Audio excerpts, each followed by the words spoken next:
So sir నా question ఏంటంటే మనం చేసే డైలీ యాక్టివిటీస్లో ఏ యాక్టివిటీస్ వల్ల మన లంగ్స్ డ్యామేజ్ అవుతూ ఉంటాయి?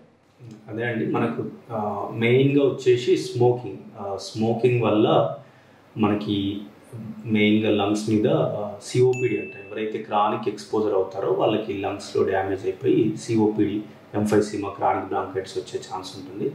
అంతేకాకుండా ఎవరైతే లాంగ్ టర్మ్ స్మోకింగ్ చేస్తారో వాళ్ళకి లంగ్ క్యాన్సర్ కూడా వచ్చే ఛాన్స్ ఉంటుంది. అంతేకాకుండా ఎవరైతే స్మోకింగ్ చేస్తారో ఆల్రెడీ ఆస్తమా ఉన్న వాళ్ళకి ఆస్తమా ట్రిగ్గర్ ఎగ్జాసర్బేషన్ కూడా వచ్చే ఛాన్స్ ఉండొచ్చు. అంతేకాకుండా ఈ స్మోకింగ్ వల్ల మనకి మన బాడీలో ఇమ్యూనిటీ తగ్గిపోయి మనకు రెస్పిరేటరీ ఇన్ఫెక్షన్స్ కూడా వచ్చే ఛాన్స్ ఉండొచ్చు.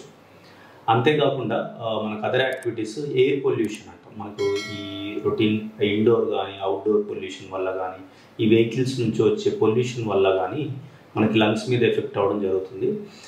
ఎవరైతే రెగ్యులర్గా క్రానిక్గా ఎక్స్పోజర్ అవుతారో వాళ్ళకి కూడా ఈ రెస్పిరేటరీ ఇన్ఫెక్షన్స్ రావడం కానీ, ఆస్తమా డెవలప్ అవ్వడం కానీ, లేదంటే ఆస్తమా ఎగ్జాసర్బేషన్ రావడం కానీ, లేదంటే లాంగ్ టర్మ్ ఎయిర్ పొల్యూషన్కి ఎక్స్పోజ్ అయినప్పుడు సిఓపిడి రావడం కానీ, లేదంటే లంగ్ క్యాన్సర్ పొల్యూషన్లో ఉండే కార్సినోజన్స్ కెమికల్స్ వల్ల లంగ్ క్యాన్సర్ కూడా వచ్చే ఛాన్స్ ఉండొచ్చు.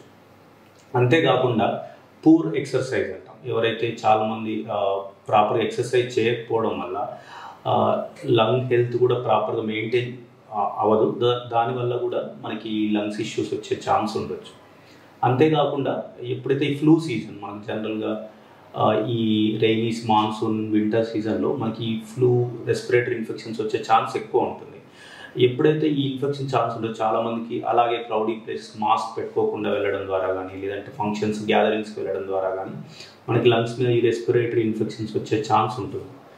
అంతేకాకుండా ఇంకా మన ఫ్యామిలీ మెంబర్స్ కానీ, లేదంటే మన వర్క్ చేసే ప్లేస్లో కానీ ఎవరికైతే ఈ రెస్పిరేటరీ ఇన్ఫెక్షన్స్ ఉంటే వాళ్ళకి దగ్గరగా ఉండడం కానీ, వాళ్ళకి ఎక్స్పోజ్ అవ్వడం కూడా మనకు లంగ్స్లో ఇన్ఫెక్షన్స్ వచ్చే ఛాన్స్ ఉండొచ్చు.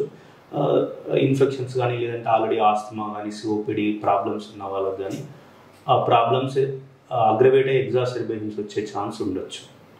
అంతేకాకుండా పూర్ న్యూట్రిషన్, ఎవరైతే ప్రాపర్ ఫుడ్ హ్యాబిట్స్ లేవో వాళ్ళకి ఇమ్యూనిటీ తక్కువ ఉండడం వల్ల కానీ, లేదంటే డయాబెటీస్, అదర్ కోమార్బిడ్స్ అంటాం. ఎవరైతే స్టిరాయిడ్స్ కానీ అదర్ మనకు ఇమ్యూనిటీ తగ్గించే మెడిసిన్, ఇమ్యూనోసప్రెసెంట్స్ అంటాం, అవి తీసుకునే వాళ్ళలో వాళ్ళకి ప్రాపర్ హెల్దీ డైట్ మెయింటైన్ చేయకపోవడం వల్ల వాళ్ళకి ట్యూబర్క్లోసిస్ ఇన్ఫెక్షన్ రావడం కానీ, లేదంటే ఫంగల్ ఇన్ఫెక్షన్స్ రావడం కానీ, లేదంటే అదర్ బ్యాక్టీరియల్ ఇన్ఫెక్షన్ వచ్చే ఛాన్స్ కూడా ఉంటుంది.